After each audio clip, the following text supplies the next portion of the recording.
Agrotóxicos proibidos na União Europeia estão sendo vendidos e aplicados livremente no Brasil. A revelação foi feita por um relatório produzido por uma ONG, em parceria com um projeto de jornalismo financiado pelo Greenpeace do Reino Unido. No ano passado, quase 122 mil toneladas dessas substâncias foram exportadas da Europa para 93 países, onde a regulamentação é considerada um pouco mais frágil. No total, são 75 produtos que foram considerados perigosos por oferecerem risco à saúde humana e também ao meio ambiente. Em um passado não tão distante, o Brasil tinha uma regulamentação mais rigorosa em relação a estes produtos. Para uma substância ser autorizada, precisava de uma análise do IBAMA, da Anvisa e do Ministério da Agricultura. No entanto, com o forte lobby do agronegócio no Congresso Nacional, as agências reguladoras foram perdendo força nesta fiscalização. E assim, as decisões passaram a ser mais políticas do que técnicas. O lobby da bancada do boi garante ainda que agrotóxico tenha isenção fiscal. Ao longo dos anos, o setor acumula mais de 20 bilhões de descontos, o que equipara o agrotóxico à categoria de alimentos essenciais.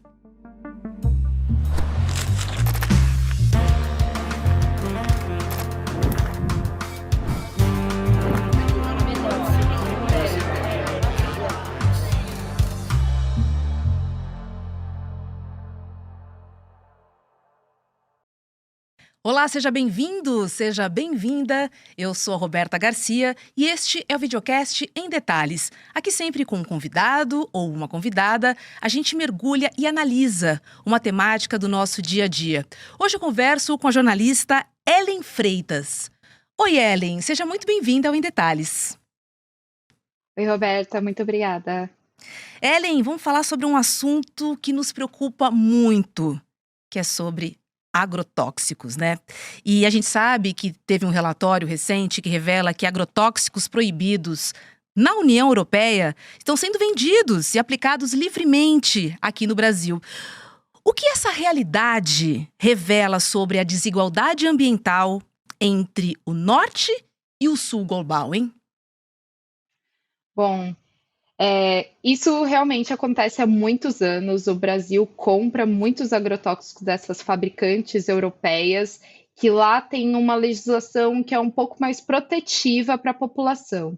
Então, a gente acaba importando, né, esses produtos que geram câncer ou problemas de mutagênese na população, ou até mesmo impactos ambientais, principalmente para as abelhas, que são insetos muito sensíveis e qualquer quantidade de agrotóxico acabam morrendo, e isso mostra que está gerando um impacto ambiental naquela comunidade.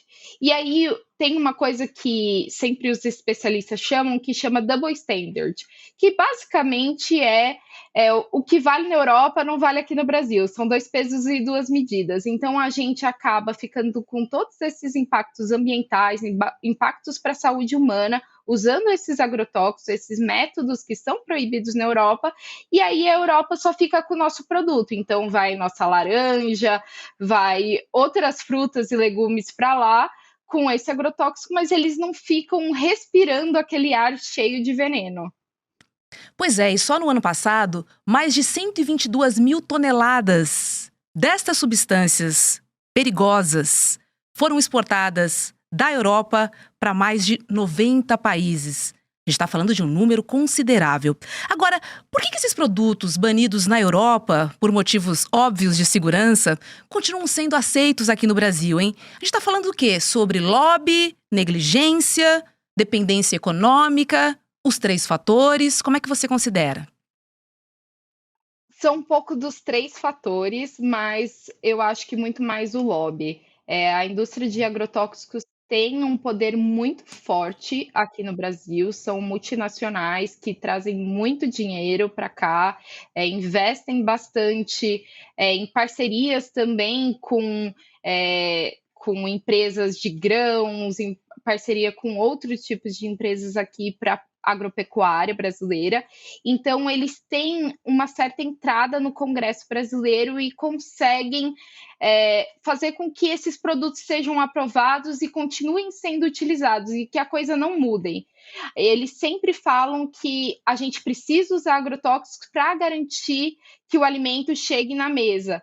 Mas a gente usa cada vez mais agrotóxicos, a gente está gerando cada vez mais impactos para a saúde, para o meio ambiente, a gente tem muitos dados mostrando isso, e não muda, assim, a gente continua usando, a produção brasileira cresce, mas esses dados também para a saúde e meio ambiente também crescem muito.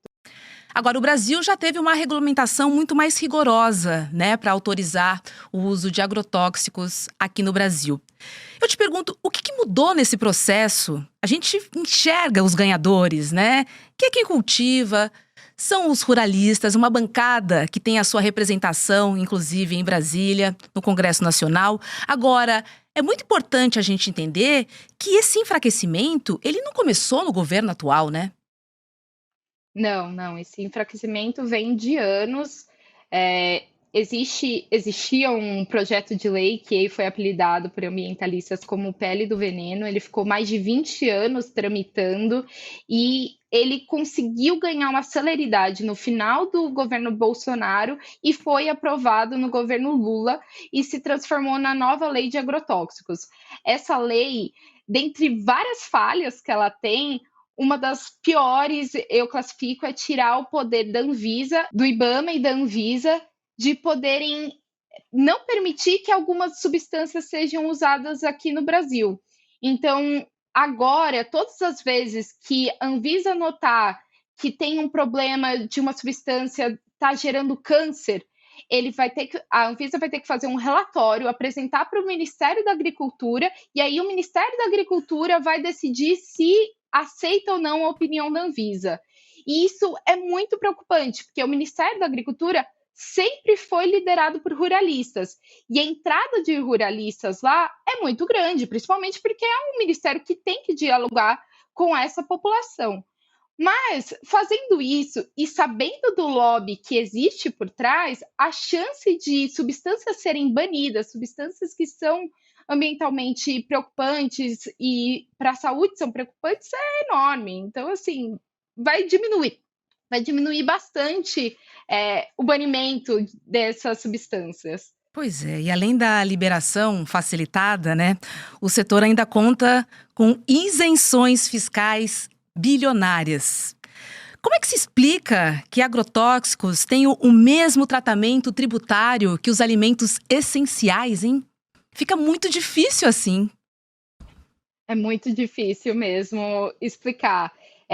Eles usam a mesma justificativa de tudo, assim, que é produção de alimentos. Para você garantir a produção de alimentos, você tem que usar agrotóxicos, então é um serviço essencial. Eles consideram que é essencial esse produto, e aí eles conseguem esse tipo de isenção. Mas, na prática, de novo, que a gente vem batendo, recai sobre a saúde, o SUS que vai pagar a conta lá na frente, porque as pessoas vão procurar para poder tratar sobre outras doenças crônicas que vão surgindo. Então, assim, é meio sem explicação, tem muita gente questionando isso há anos, mas a votação disso ali não passa muito. Ellen, na sua visão, quais são as frentes que precisam ser debatidas? Uma frente política, porque a gente sabe que existe uma representatividade em Brasília. Uma frente científica que precisa trazer para si essa responsabilidade? Ou você vê ainda uma terceira via? Porque do jeito que está, como é que a gente pode resolver essa situação? É muito mais política mesmo, é Uhum. questão de política pública. Científica, a gente tem muita gente boa fazendo ciência, mostrando todos esses dados, mostrando todos os impactos para todas as frentes. Então, tem até o pessoal da Fiocruz, que é muito bom nisso, direto mostram dados alarmantes sobre o uso de agrotóxicos e impactos. Tem um pessoal no próprio Mato Grosso, que é o NEASH, que é super reconhecido dos impactos humanos e principalmente para os trabalhadores ali do uso de agrotóxicos, e eles trazem esses dados, conseguem tentar traduzir, conversar com jornalistas para poder esclarecer o que está acontecendo. Mas, por conta desse lobby que a gente vem falando, que é muito forte, ele ganha entrada em todos os governos. Há mais de 20 anos ele vem ganhando entrada e vem se fortalecendo. E o governo vem entendendo que não consegue sobreviver sem esse lobby, sem essa bancada, né, ruralista. Então, é muito preocupante, porque muitas medidas que ele entende que não são populares, porque a população já entendeu que agrotóxico faz mal para a saúde, mas mesmo assim ele continua aprovando por conta de beneficiar esses setores. E Ellen, como consumidoras que somos, nós sabemos que não há transparência sobre o uso de agrotóxicos nos alimentos. Eu nunca vi nenhuma etiqueta, uma sinalização, muito pelo contrário, né? Os produtos geralmente são vendidos nos saquinhos, que você sabe que produto tem ali, mas não tem nenhuma sinalização sobre agrotóxicos. Como é que o brasileiro, então, vai saber o que está sendo aplicado ali naquela comida que vai à nossa mesa, hein? Como é que a gente descobre o que a gente está consumindo? O veneno que a gente está consumindo? É muito difícil realmente saber o que a gente está consumindo, qual é o veneno. Não tem esse tipo de transparência também. O que as pessoas mais informadas, que têm muito interesse realmente naquilo, existem alguns programas, que é o PARA, por exemplo, que é feito pela Anvisa, que mostra quais são as substâncias que aparecem mais em cada alimento, e é uma análise que às vezes demora para sair. Então, assim, você tem que querer muito para saber. Uhum. E até assim, tem agrotóxico na água, a gente tem agrotóxico no ar, a gente tem agrotóxico em tudo. Então é muito complicado você não estar exposto a agrotóxico, mesmo morando em uma grande cidade. Então, assim, realmente a informação não chega para qualquer um. O que as pessoas podem fazer tem um monte de notícia que vai saindo e a gente vai informando, mas também existem os alimentos orgânicos. Os alimentos orgânicos, eles não usam agrotóxicos para serem produzidos. Eles são mais caros, caso você compre, principalmente em supermercados. Então, o que muitos especialistas falam é para tentar procurar pequenos produtores ou cooperativas que vendem esses produtos, que assim você garante que não está consumindo agrotóxico que vai fazer algum mal para a sua saúde. Agora, Ellen, claramente, falando sobre os preços dos agrotóxicos, a gente vê que os mais impactados são as pessoas de baixa renda e até de média renda, se a gente for pensar numa família aí com 6 pessoas. Os produtos orgânicos são realmente muito caros. Estes são os efeitos dessa política que liberou o veneno geral, né? Sim, com certeza. Isso que a gente estava comentando na pergunta anterior. Se você for procurar num lugar que é mais fácil acesso, vai ser o supermercado. E o supermercado acaba vendendo esses produtos cada vez mais caros, porque eles são considerados produtos de luxo. Então, assim, um produto que deveria fazer bem para a saúde é considerado algo para alta renda ali, para a população de mais alta renda mesmo. Mas quem são os mais impactados realmente são as populações de baixa renda, principalmente se você pensar que, geralmente, quem mora do lado dessas fazendas que produzem alimentos com agrotóxicos são populações de baixa renda ou média renda. É ali o trabalhador rural que está exposto, alguém que trabalha na fazenda, mas não diretamente na lavoura, a família que mora ali também está exposto. Então, sempre é uma população de baixa renda que não vai ter acesso aos produtos sem agrotóxicos. E muitas vezes, se elas querem produzir sem agrotóxicos, tem uma fazenda do lado que produz com agrotóxicos e joga aquele agrotóxico em cima da sua produção. Ou acaba matando a sua produção, ou você consome de qualquer jeito com agrotóxicos.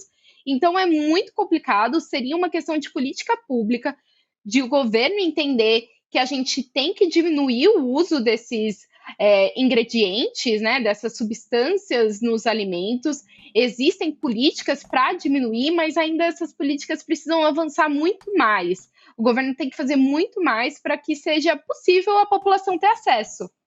Pois é. Por outro lado, o agro se apresenta como sustentável. e indispensável à nossa economia, né? Agro é pop, agro é tech. Então a gente vê que essa narrativa ela se contrasta muito com os dados da pesquisa e com a própria realidade que a gente está conversando aqui, né? Sobre esse libera geral. De que maneira você acha que essa jogada de marketing, porque não deixa de ser uma jogada de marketing, do agro ainda cola na população, hein? Cola bastante, assim.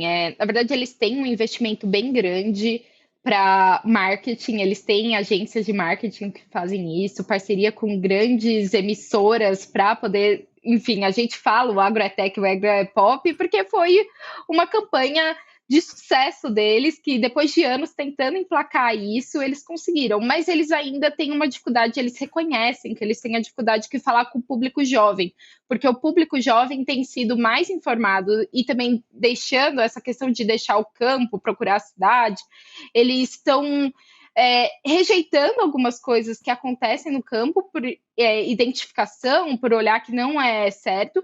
Eles querem muito conversar com a população, seja por meio da música, seja por meio do congresso, eles vão sempre tentar se aproximar e mostrar que o agro precisa alimentar o Brasil. E sem essa alimentação, a gente não consegue fazer nada, obviamente, a gente morre sem alimentos, mas eles que são a base. E quando não é verdade, bem isso, né? A gente sabe que a produção desse agro vai muitas vezes para fora e não fica nada aqui no Brasil. Eles não deixam a soja, o milho que eles produzem tanto pelo centro-oeste brasileiro, pelo norte do Brasil, fica para os países europeus e para a China. E você acredita que uma pressão internacional ou até uma mobilização social, elas ajudariam a reverter esse quadro do puro veneno nos alimentos brasileiros? Eu acredito que sim.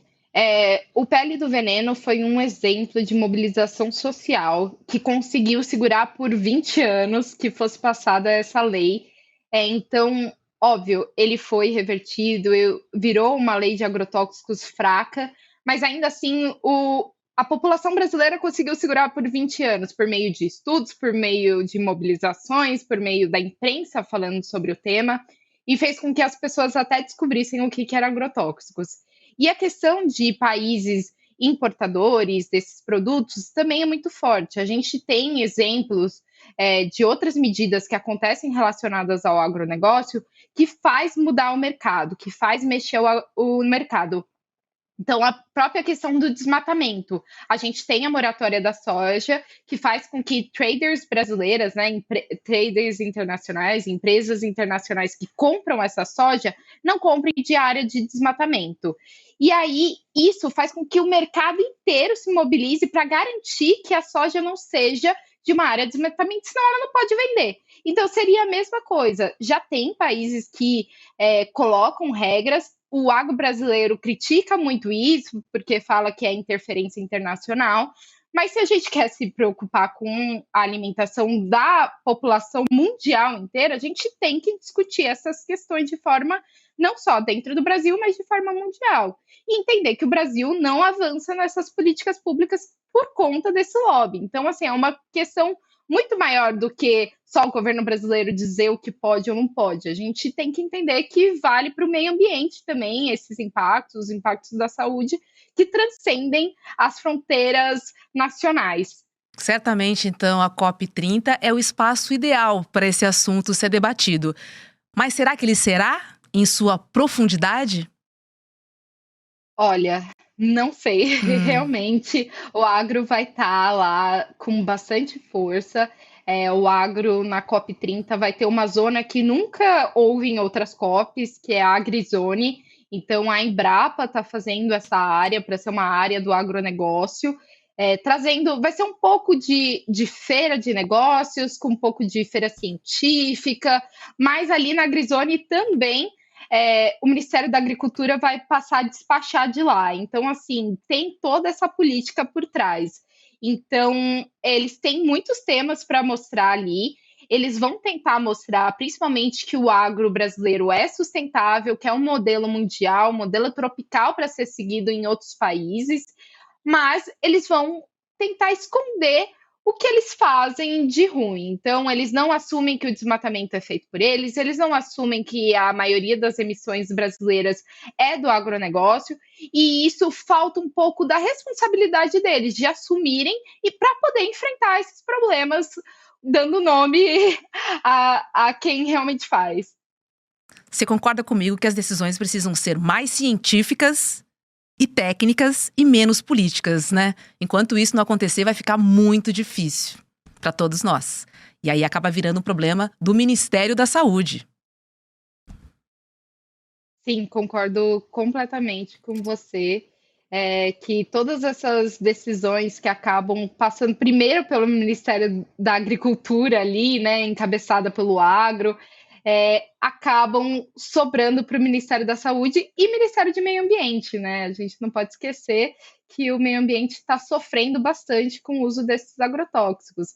Os agrotóxicos também são usados muito para desmatamento e têm sido usado cada vez mais na Amazônia brasileira para esse tipo de uso de supressão vegetal. Então, assim, os agrotóxicos não são só para a produção de alimentos, eles são tóxicos, então eles geram desmatamento, eles geram impactos para a saúde e geram impactos até para o nosso ar, para a nossa água. Pois é. Ellen Freitas, muito obrigada por ter participado aqui do Em Detalhes conosco. E assim, a gente tem esperança, precisamos esperançar que essa questão dos agrotóxicos seja resolvida, porque a gente vê um aumento crescente no veneno do nosso alimento e não há nenhuma bandeira branca, principalmente por parte do setor do agro, em querer resolver este negócio. Precisamos encontrar uma frente para que a gente tenha uma solução e que ela seja rápida. Com certeza, a gente precisa achar alguém que faça essa frente ao agronegócio, mas é muito dinheiro do outro lado e muita vontade de ganhar mais dinheiro. Então, realmente está difícil, mas a gente acredita que as coisas vão mudando, sim. É isso aí, precisamos sempre esperançar. Obrigada, viu? Muito obrigada. É isso, o videocast Em Detalhes fica por aqui. Para você que nos acompanha pelo YouTube, agora é hora de ICL Mercado e Investimentos com Débora Maganha. E na sequência tem Rolê ICL. Muito obrigada pela sua companhia e a gente se vê na programação do ICL. Tchau, tchau. Olá, eu sou Vladimir Safatli e quero te convidar para o lançamento da nova pós-graduação do ICL em Teoria Crítica da Sociedade, que acontece no dia 27 de novembro, às 8 horas. E essa é a primeira pós no Brasil dedicada a pensar a sociedade a partir das contradições que a estruturam. Uma formação que une teoria crítica, psicanálise, política, filosofia, análise social, para compreender como o poder opera e como a transformação se torna possível. Eu estarei presente como professor, discutindo o campo do político, a formação dos sujeitos políticos e os mecanismos que possibilitam processos reais de mudança. O ICL está em todo lugar, na palma da sua mão, na TV da sua casa e até nos seus ouvidos. Para ir além da manchete e mergulhar com apuração e contexto de verdade, acesse iclnoticias.com.br. Siga o ICL, compartilha e vem com a gente. Informação para quem pensa.